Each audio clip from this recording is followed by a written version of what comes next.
What's poppin', y'all? It's a Star in Charge, Star Life E, and we back at it with another edition of Certified Star. We'll figure out what makes these niggas stars for real. Today I got a special guest with me, this nigga Blaster. What's good with Blaster?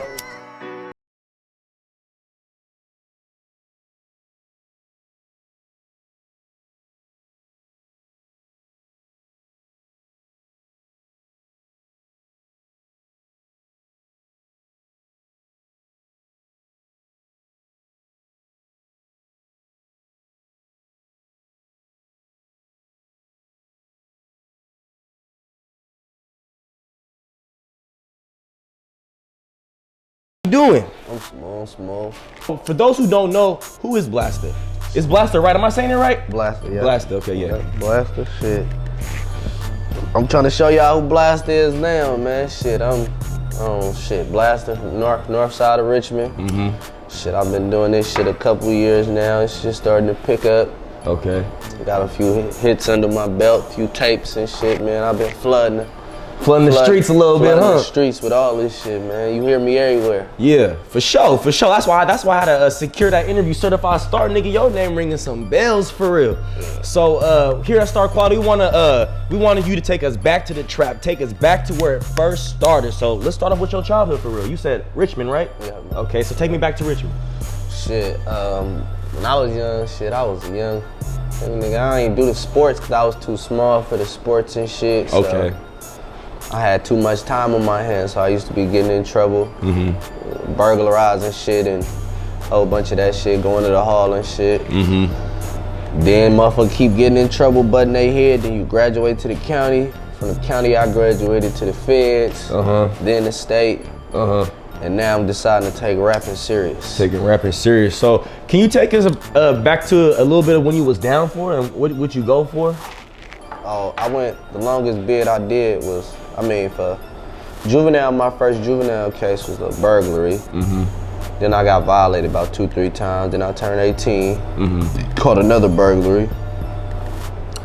Then I got out for that. And a couple months later, caught a Fed case selling guns to the ATF. A few different guns, 4 of them, to be exact. How long was the bid for? Well, I got 4 years for that. 2.5 years into the foe. 3 years into the foe, I was released accidentally for about. How they accidentally release a nigga? Cause my Fed bid was only 48 months. Right. That's 4 years. Off that, I would do 42 months total. Okay. All right. In your 36th month, you have the option to go to the halfway house. So preparing for your 36 months, you're gonna probably be on your way out the door. Right. I had another case.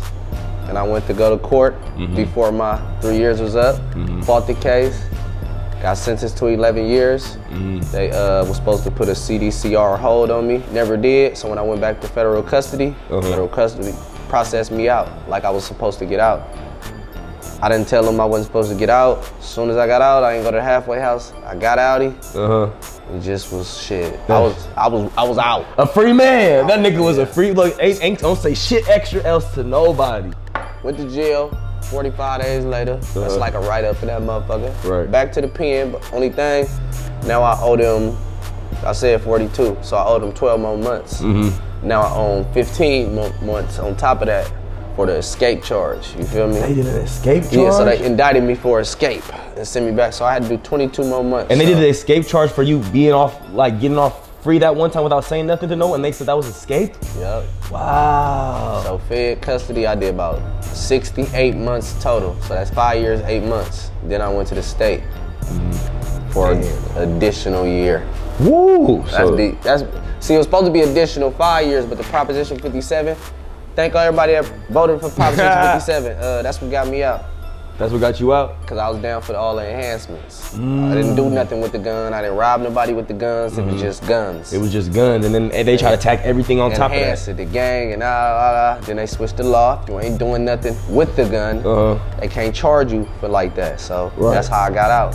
In January 11/2018. Okay. So can you kind of explain to us your experience while you was locked down? Cause you feel me, a lot of people probably ain't never even been to jail or even thought about that thought, you feel me? So can you just kind of give us a rundown, like how was it for you? How was you able to like deal with everything? You feel me? You was free at one point, then you getting locked down for all this bullshit, like. Okay, so how jail goes shit. I got broke into jail in the hall. Right. So I kind of knew how it went. All they do is get a bigger habitat. So when I went to the county, it's really not the county simple, because you in there with all your people. Y'all all on this from the same this and that. Right.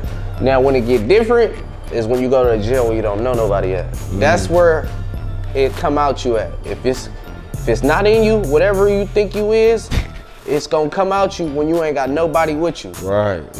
Shit, and if you can stand through your 10, through that shit, get sent in Timbuktu and stand on your 10, don't let a motherfucker disrespect you or play you, you can make it anywhere, shit, and that's what happened, shit. And you had to just stick your ground, cause I feel like, was niggas like really like trying to test your gangster when you was up in there for real, or? I mean, it's more so how you come off, you feel me? So it's like, if you come off as some goofy ass nigga, motherfuckers say goofy shit to you where you have to react. But if it's how you conduct yourself, you feel me? You don't play with people, they don't play with you.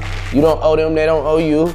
You feel me? Like, it's just how it go. Like, you can't avoid everything, but a lot of shit you can avoid. So the shit you can't avoid it. I avoid a lot of nonsense. Yeah. But the shit I don't avoid, that I can't, I nip it in the bud.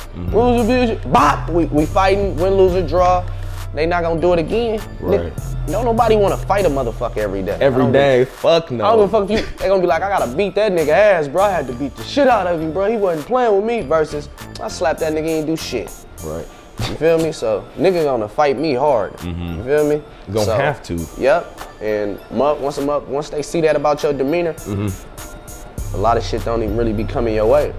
So was you doing music and shit while you was locked down and shit? Like, I was writing like a motherfucker. you was writing? I never stopped writing. I probably had probably a solid month or two without writing.